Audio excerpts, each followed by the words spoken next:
First, a small disclaimer. Despite being about a children's book series, this video is targeted at teen or older audiences and contains discussion, however vague, of abusive relationships.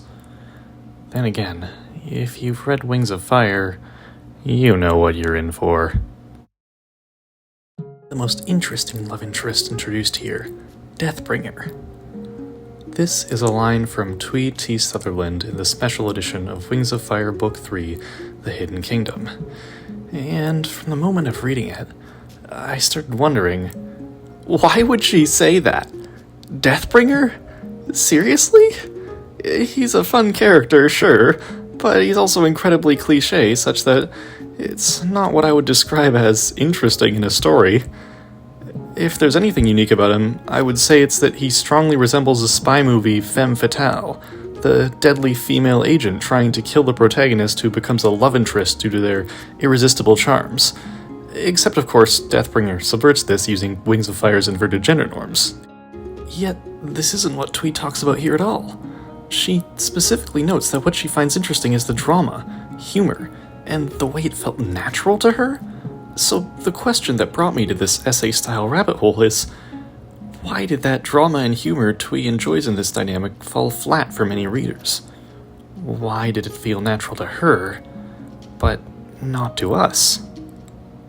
To attempt to answer this, I want to speculate about Tweed's real-life biases and worldview. And to clarify quickly, I'm just making things up here and guessing at the author's motives. This could all be total nonsense, so don't go putting words in the author's mouth based on my baseless theories, okay? So, to start off, this might be a reach, but I think the thing that would cause Tweed to have such a radically different view compared to the readers of the books that she herself wrote could be due to a specific cultural difference between generations. Let me explain. Deathbringer is a common archetype of romance story that appears a lot along the lines of brooding bad boy that the female lead fixes with her noble guidance, and she somehow accomplishes this by not actually being in a position to push him around to begin with. It's Twilight, it's Howl's Moving Castle, and it's basically every Renaissance literature romance. Today, the target audience of that genre of romance is usually women of Tweed's age, but not the younger demographic as much. Technically, this is true of erotica as a whole, so some people would argue it's just some vague biological difference of how much build-up people prefer in sexual media, but the fact that it also has such a strong trend with the way the male love interests work suggests to me, at least, that a cultural element is probably involved, right?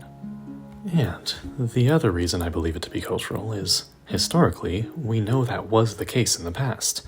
In the Victorian era, this was a really huge idea of the angel in the house. I bring it up in my Ralsei video too, the sexist role women were said to fill in English culture, that allegedly they would be this organizing, helpful force in a household that excuses all bad habits at marriage by magically fixing a man through gentle guidance instantly. Like, they do the marriage ritual and bam, there are no problems anymore because the woman's got it handled. The obvious flaw in this philosophy was that women were not in fact given any particular special power in that culture, and if anything, the misogyny made it more difficult for them to get their voice in a relationship, so essentially they were expected to be their partner's therapist, yet were given none of the authority to do so, and as a result, were just kinda set up to fail. And what's more, this was a popular, well-received idea even among young women at the time, because it's an underdog story with religious appeal. It's really tempting to think, what if I'm the one who succeeds? What if I can heroically fix that attractively evil guy and prove that I'm a perfect angel? Everyone wants to bet on the losing horse and win. And can you blame them?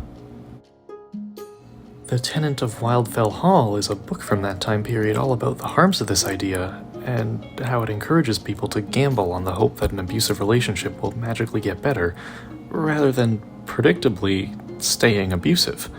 In short, it's a well-documented phenomenon that people were aware of even while it was occurring. Furthermore, religious-associated gender norms surrounding women still contain a shadow of that same Victorian-era concept, even if it isn't stated outright as often. The notion that a wife will cause a man to settle down, quote-unquote.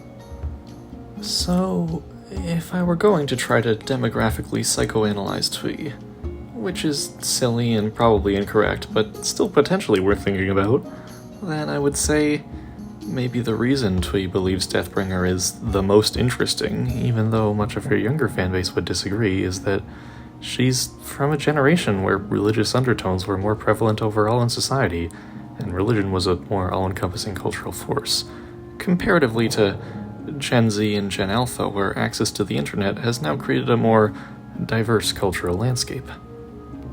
The events of Darkstalker and the ways in which Twee has stated that book relates to her personal life provide further evidence for this theory. Clearsight is a character who spends the entire book trying to fix a terrible guy, while knowing from the start that he sucks. And then it goes wrong, because Twee knows from real-life experience how generally irreparable abusive relationships can sometimes be. The way that story is framed as a grand tragedy could be argued to be a reflection of Twee's broken cultural illusions and the resultantly unpleasant cognitive dissonance, just like Clearsight's broken willful ignorance at the end of the story. So, yeah. Honestly, maybe this is all codswallop and Twee's just really into guys who want her dead, or chakrams or something, which, fair enough, dude, hell if I know. And chat, is this true? Are guys with chakrams all the rage these days? In the end, if there's one follow-up question I think we can get out of it all, it's this. What relationships do you find interesting? And does your choice say anything about your cultural environment? See ya next time.